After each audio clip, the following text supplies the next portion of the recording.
A União Nacional das Organizações Cooperativistas Solidária, a Unicopas, entregou na última quarta-feira, dia 14, ao presidenciável Luiz Inácio Lula da Silva, do PT, a plataforma de ações estratégicas do cooperativismo solidário.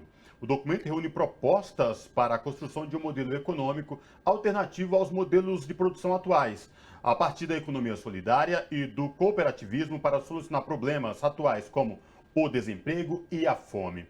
Para falar com a gente sobre essa questão, nós começamos agora com o João Paulo Rodrigues, da direção nacional do MST. Olá, João Paulo, tudo bem? Prazer falar contigo, seja bem-vindo.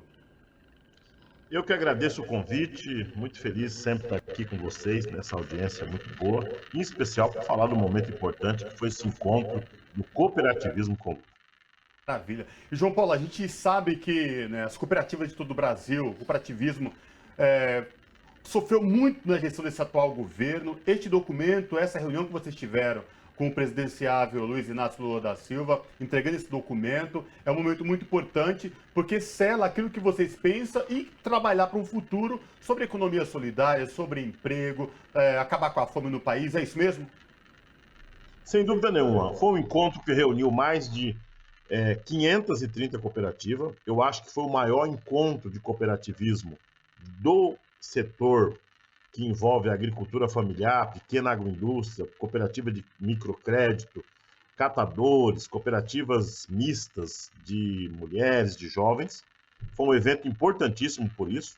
Segundo, essas cooperativas ela têm condições reais de ter um conjunto de projetos e políticas para organizar uma situação de emergência, que é o combate à fome e à miséria.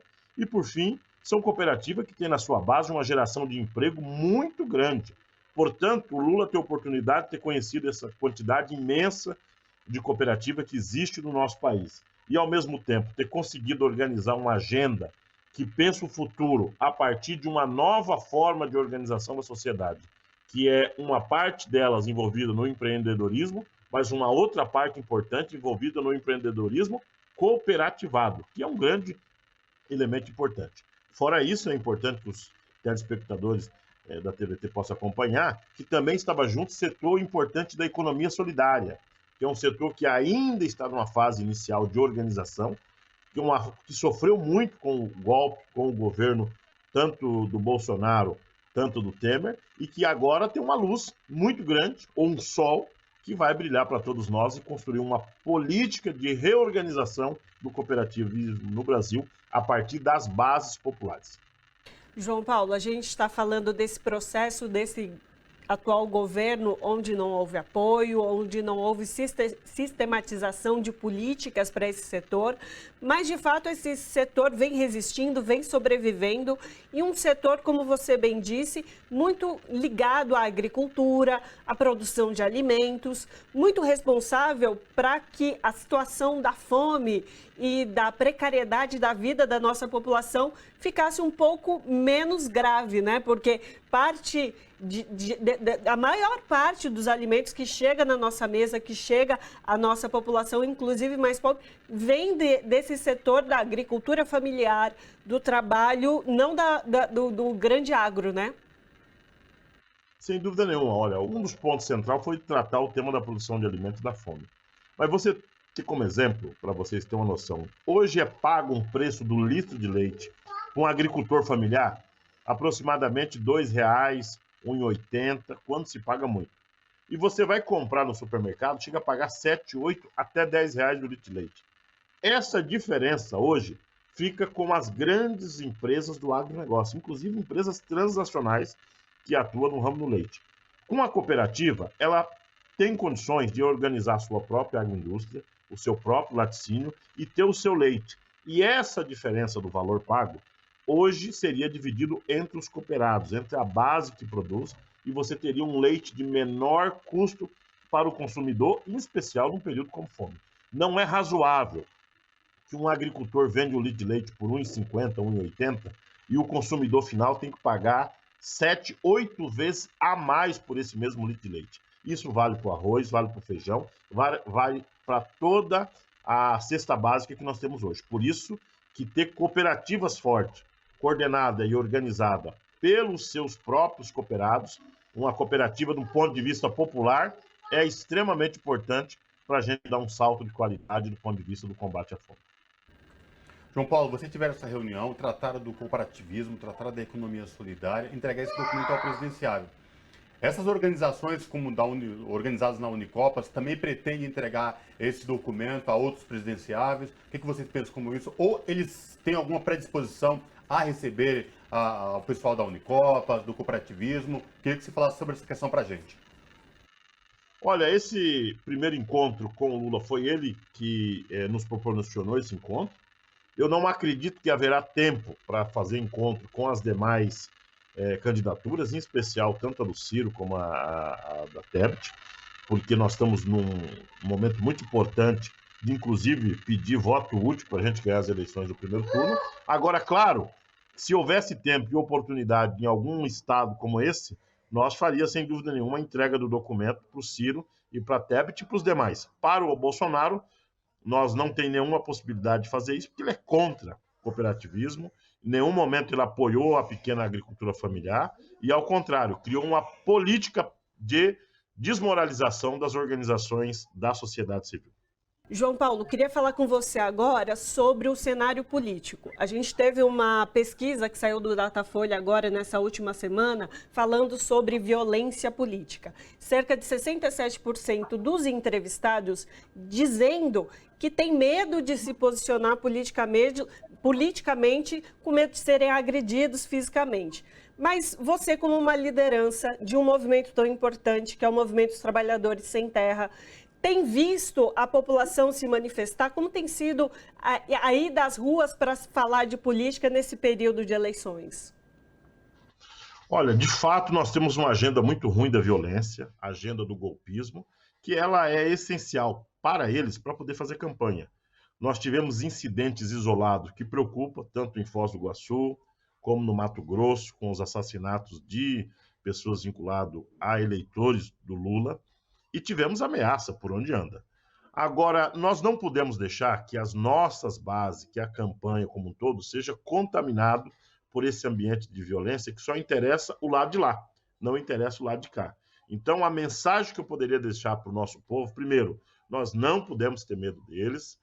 Segundo, a forma de nós resistir tem que ser com o povo na rua e ações massivas. Pra você ter uma ideia, ó, essa semana fizemos uma carreata num pequeno município do Pontal do Paranapanema, chamado Euclides da Cunha Paulista, aonde tem uma força forte do bolsonarismo.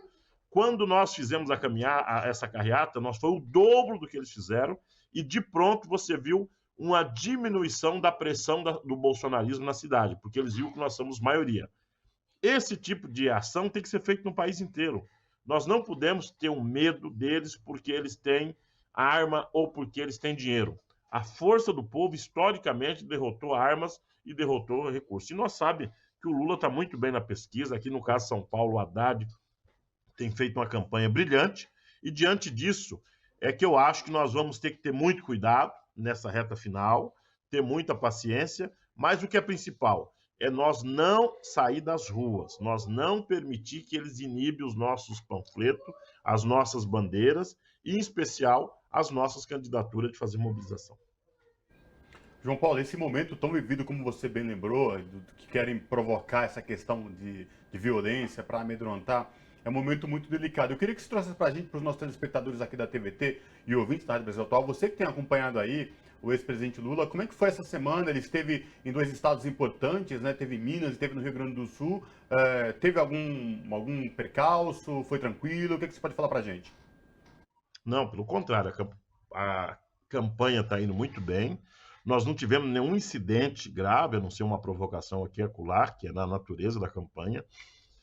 Quero cumprimentar toda a área que está ajudando na segurança do presidente Lula, tanto a Polícia Federal como as equipes que têm cumprido um papel importante, mas a segurança do Lula está sendo feita por militantes, por pessoas que estão indo para as ruas e ajudar a organizar as atividades. Há uma vontade política da campanha que nós possamos ter uma agenda mais no centro-sul do país, em especial Minas, São Paulo e Rio, mas essa semana o presidente vai se estender até o sul e vai fazer amanhã Porto Alegre, depois vai fazer uma agenda em Curitiba e termina essa agenda na cidade de Florianópolis.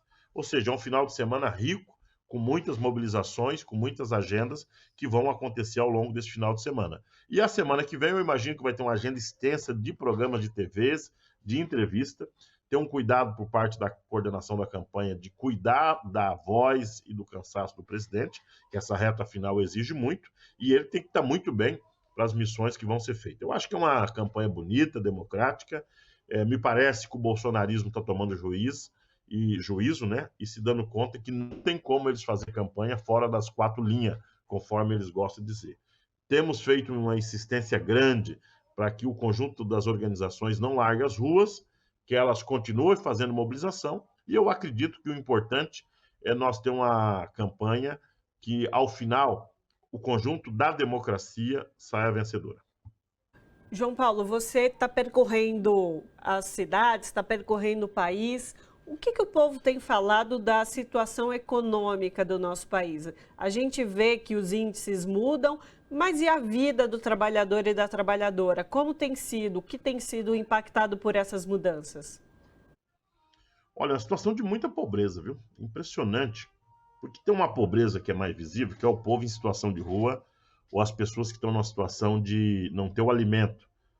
Agora, tem uma segunda pobreza que a gente não percebe, que é as pessoas que tinham o mínimo de condições de vida melhorada, que tinham uma casa, que tinha carro, que tinha uma moto, e que precarizou muito. Vou dar um exemplo das pequenas cidades do interior do país e dos assentamentos onde eu conheço. As pessoas tinham uma moto, vendeu a moto, agora voltou a andar a cavalo e bicicleta. A pessoa está com as contas de energia elétrica atrasada. Ela não conseguiu trocar o televisor nem a geladeira nos últimos 7, 8 anos. A casa está com o telhado caindo ou não está pintada. Esse tipo de reorganização da economia das pessoas você percebe na autoestima dela. Sempre um ou dois ou três desempregados na casa, e isso é o que mais preocupa, é uma pobreza generalizada no conjunto da sociedade. Eu estou falando de pelo menos 80% da população que vive com salário, 2 salários mínimos, está nessa situação. Portanto, a expectativa é grande que o presidente Lula, caso venha ganhar as eleições, tenha uma agenda nos próximos 100 dias que possa de pronto atacar o tema do emprego, diminuir o custo da cesta básica e diminuir o custo da vida das pessoas, em especial energia, gasolina e os temas que envolvem a saúde. Nós vivemos uma situação muito delicada agora, que foi o corte da saúde, o corte da farmácia popular. Isso é um absurdo. Por isso é que nós temos que atacar o conjunto de temas que influencia a vida real das pessoas. Por isso, o ponto da disputa nessa campanha é economia e não a pauta de costume. João Paulo, você tocou nesse ponto crucial no Brasil da pobreza generalizada de todos os cantos do país. E essa semana, Ana, me chamou a atenção a frase de um pesquisador, o Silvio Porto, da Rede Pensão, que ele fala que a fome só se resolve com apoio à agricultura familiar. E dentro desse contexto, é por isso que o nosso começo, nossa conversa, nosso bate-papo sobre a reunião das cooperativas, do cooperativismo, o quanto isso é importante, é tão explícito e nítido, mas que parece que um lado do Brasil, de alguns políticos brasileiros, que não se atentam para isso, dessa questão do quão é importante saciar a fome da população brasileira. É isso mesmo, João Paulo? É isso mesmo, porque o problema é o seguinte, nós temos 4 problemas que influenciam na vida real da fome dos alimentos. O primeiro, que é importante quem está nos acompanhando para saber, tem uma diminuição da área plantada no Brasil. Ou seja, o agronegócio priorizou o que está dando dinheiro para eles, que é soja, eucalipto, cana-de-açúcar. Segundo, tem um problema climático, que não choveu no último período como se esperava, ou choveu demais, como foi o caso do Nordeste. Então, parte da agricultura não permitiu que tivesse uma safra importante. E tem uma terceira questão, que é o principal, a falta de terra para os agricultores. E, por fim, a inflação comeu o preço a renda dos trabalhadores, diminuiu a cesta básica. Diante disso, nós temos feito esse esforço de fazer um encontro como esse da cooperação, do cooperativismo, para dizer a agricultura familiar, a agricultura da agroindústria e não do agronegócio, ela tem condição de, num espaço muito curto, produzir alimento com preço melhor e mais acessível para todo o povo brasileiro. Não é possível, com o Brasil das dimensões que temos de terra, de sol, de chuva e etc., ter pelo menos 30 milhões de pessoas que não sabem o que vai almoçar. Nós não podemos aceitar isso. E essas cooperativas junto se encontrou para falar isso para o presidente Lula. nós estamos prontos para construir uma agenda de produção. É a cooperativa de resultado, não é a cooperativa que se vende para o agronegócio a troco de insumo e vender produtos, melhor, commodity para exportação, como faz o agro com a soja.